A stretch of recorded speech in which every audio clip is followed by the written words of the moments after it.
வெறுப்பையும் வெளியே கொட்டிக் கொண்டு மகிழ்ச்சிக்கு எதிரான துயரத்தில் நல்லது இருந்தால் கண்டிப்பாக வெளியேறும் நல்லது இருக்கும், நீ மகிழ்ச்சியாக இருக்க முடியும் என்று சொல்லி அவர் கூறுகிறார். ஏன் என்ன படிக்கிறது என்றால் உன்னை சுற்றி எப்பொழுதுமே மகிழ்ச்சி ஊர்வலம் வரும்.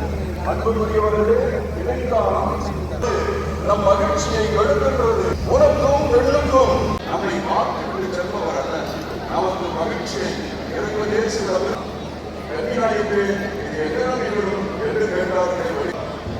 மூன்றாவது வசனத்துல சொல்லுவாங்க, எடுத்து போனா இறைவனின் மகிழ்ச்சியை கோவிலுக்கு இடஒதுக்கீடு இருக்கிற பக்தர்கள் இருக்கிற இடங்கள்ல தயவு செய்து கோவிலுக்கு வந்தோமா ஒரு பாதுகாப்பான முறையில் இறைவழிபாடு பண்ணிட்டு நீங்க வீட்டுக்கு போகணும் அப்படின்னா ஏற்படாத காவலர்கள் நிற்கிறாங்க. உங்க பக்கத்தில் நிற்கிறாங்க பாருங்க, யாரும் தெரியாது, அடையாளம் தெரியாது. அதனால அது மட்டுமல்ல, ரகசிய கண்காணிப்பு கேமரா மூலமாக பதிவு செய்யப்பட்டு பார்வையிடப்பட்டு வருகிறது. போன் கேமரா பறந்துட்டு இருக்குது. அங்க நமக்கு ஏற்கனவே டவர் மூலமாக வாட்ச் பண்ணிட்டு இருக்கிறாங்க. எல்லா இடங்களிலுமே இங்க வந்து சந்தேகப்படும்படியான நபர்கள் யாராவது இதுவரைக்கும் சந்தேகப்படும்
பக்தர்கள் கையில் வச்சுக்க பொருளை கவனமாக வச்சுக்காங்க.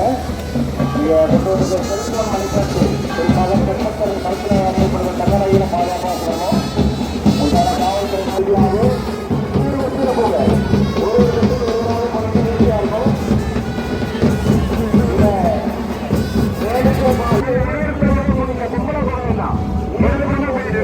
இருக்கும். கூட்டங்கள்ல கடந்து போகும்போது செல்போன் மணிக்காட்சி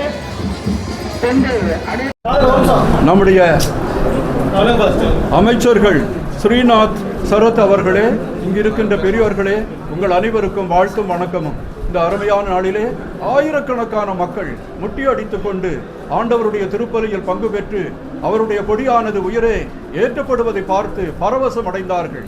அந்த மக்கள் தங்களுக்காகவும் தூத்துக்குடி வாழுகின்ற அனைத்து மக்களுக்காகவும் ஜெபித்தார்கள். இந்த ஜெபமானது எல்லா மக்களுக்கும் நன்மையும் உறுதிப்பாடும் அளிக்கும் என்று கண்டிப்பாக நம்ப முடியும். இவர்களுடைய ஜெபத்தினால் நல்ல மழை பெய்யும். இந்த நாட்களில், இந்த திருநாள் நாட்களில் இறைவன் நமக்கு கொடுத்த அருமையான நாட்கள். இந்த அருமையான நாட்களில் நாம் புனிதத்திலும் அன்பிலும் நீதியிலும் நேர்மையிலும் வாழ இறைவன் நம்மை அழைத்துக் கொண்டே இருக்கிறார். இந்த நாட்களில் மிகவும் முக்கியமானது ஆகஸ்ட் 4, ஆகஸ்ட் 5. ஆகஸ்ட் 4 நாட்களில் அந்த நற்கருணை நாதர் பவனி இருக்கும். அதில் ஏராளமான மக்கள் வருவார்கள், மறையுரை ஆற்றப்படும்.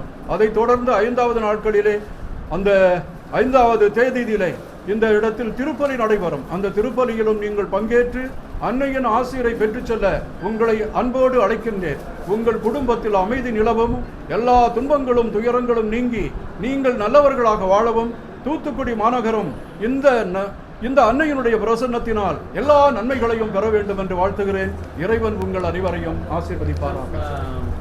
தேசிய பேரளவில் அறிவிக்க நடவடிக்கை பிஷப் ஃப்ளைட் நேரம் ப்ளீஸ் இருக்கின்ற பொழுது இந்த அருள் தந்தை அவர்கள் கூறுகின்றார்கள், அன்பு மகனே, நீயும் நானும் நற்கருணை வழியாக இணைக்கப்பட்டிருக்கின்றோம். ஆண்டவர்